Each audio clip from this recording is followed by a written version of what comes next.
how you can recover your TikTok's messages. Now this is really simple, so before I teach you guys how to do that, if you are new to our channel, hit down below and hit the subscribe button so you don't miss out on our future videos.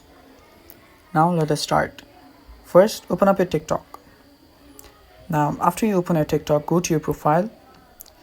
Now see if you see all the text messages that you want is not there. Now if it's not there, just go to your profile and go to the top right corner. After you go there, again tap on the top right gear icon. Now you are on your settings and privacy.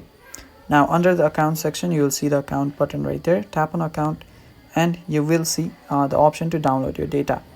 Tap on download your data, and from here you will be able to download all of your data. There you can see all the data you will be able to request, your account info in settings, your post on TikTok or other TikTok apps, your activity, your direct messages, and so on. So just request the data and you will have all of your data downloaded, and you will also have your TikTok messages downloaded too.